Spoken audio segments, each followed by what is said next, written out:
लिंजी, wedding ceremony में wedding dress बहुत important होती है, इसलिए ड्रेस ध्यान से चुनना और सबसे अच्छी ड्रेस ही खरीद कर लाना। ठीक है dad, bye bye.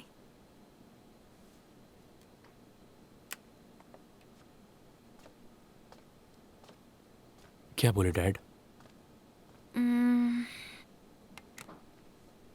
Mister Shao, हाँ। तो आप मुझे कितनी बड़ी डायमंड रिंग देने वाले हैं?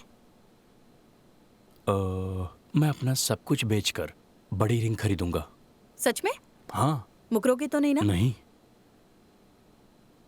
डैड ने कहा है कि तुम जो ड्रेस और रिंग मुझे खरीद कर दोगे, उसे पता चलेगा कि तुम्हारा प्यार कितना गहरा है। फिर तो उन्हें मुझसे निराशा नहीं होगी। हम्म? अपनी आंखें बंद करो, आंखें खोलना मत। हम्म।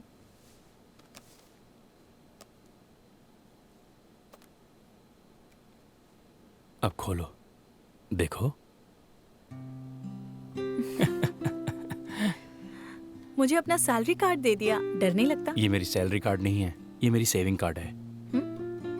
जब मैं अब्रॉड में रहता था तो सोच लिया था, जब भी हमारी शादी होगी तो मैं हमेशा खुश रखूंगा। इसीलिए मैं अपनी सारी सैलरी और सेविंग्स और स्कॉलरशिप्स के पैसे इसी कार्ड में सेव कर रहा था।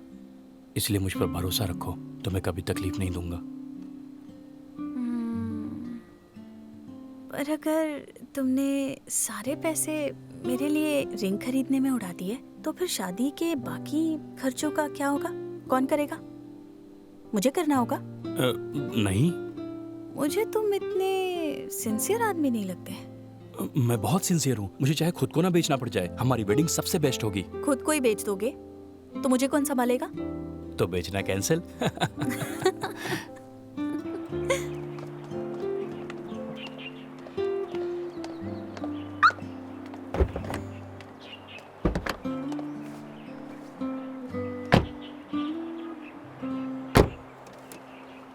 अभी हम कहाँ जा रहे हैं?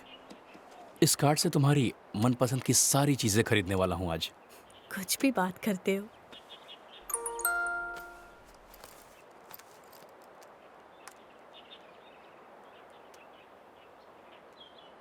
लिंजी, मैंने बहुत सोचा है, तुम ये चैंग से कोई महंगा गिफ्ट मत मांगना। बिजनेस स्टार्ट करना बहुत मुश्किल होता है। तुम्हारी ज्वेलरी मैं खुद खरीद दूंगा, इसे मेरी तरफ से गिफ्ट समझना। हद है मिस्टर शाओ, अभी हमारी शादी हुई भी नहीं है और डैड को तुम्हारी फिक्र हो रही है।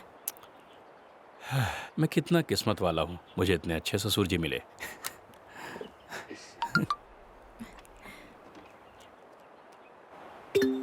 Mister Shao, minor language system में एक बग है। एक कॉल करके आता हूँ।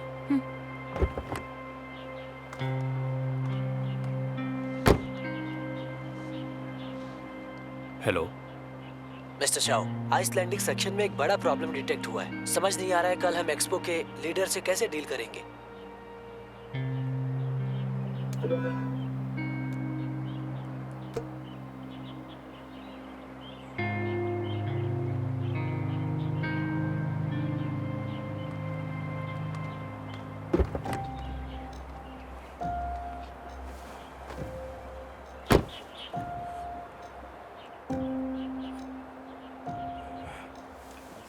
लिंशे, मुझे आज जाना होगा। मैं शायद तुम्हारे साथ वेडिंग रिंग लेने नहीं आ सकता, मुझे कुछ काम आ गया है।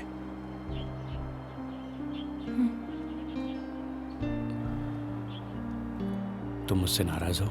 आई am really sorry. Shao Chang, तुम अपना ब्लूटूथ ऑफ करना भूल गए थे।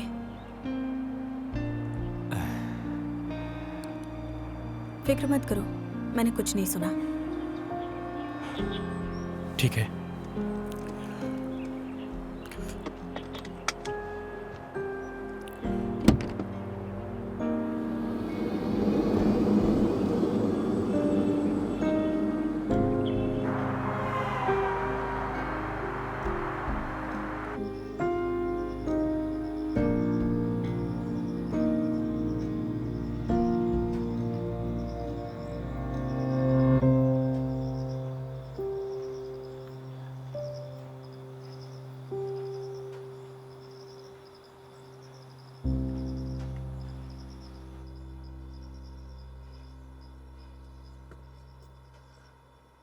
अरे, अब तक सोई नहीं? क्या हुआ? क्या सोच रही हो?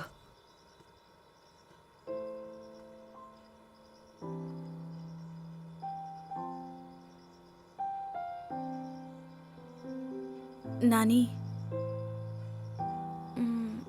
जब दो प्यार करने वालों की उनके काम में अगर पोजीशंस बिल्कुल अलग अलग हो और कभी उन दोनों में कोई मतभेद हो जाए और एक को पता हो कि दूसरे की कंपनी में बग है, तो ऐसे में क्या उसे अपनी कंपनी को सब कुछ बता देना चाहिए? इस तरह से उसकी कंपनी का जीतना तो तय हो जाएगा, या सिर्फ अपने इमोशंस का ध्यान देना चाहिए? अगर आप मेरी जगह होती तो फिर आप ऐसे में क्या फैसला लेती? लिंशी, इस दुनिया में इंसान की हार परिस्थितियों की वजह से बिल्कुल नहीं होती है। ऐसी जीत का आखिर क्या फायदा जिसे हासिल करने के बाद तुम दुखी रहोगी? ऐसी जीत से तो हार जाना बेहतर है। हर बात को नफे नुकसान के तराजू में मत तोलो। हमेशा ऐसी जंग लड़ो जो हर जंग को खत्म कर दे। इसीलिए तुम हमेशा अपनी दिल की सुनना। चलो, अब रात हो गई है, सो जाओ। हाँ, गुड नाइट नानी। Good night. 橙色微风拂过黎明，快乐的十指夹着眼睛。思念穿过海域，声音穿过我和你，生命的注定。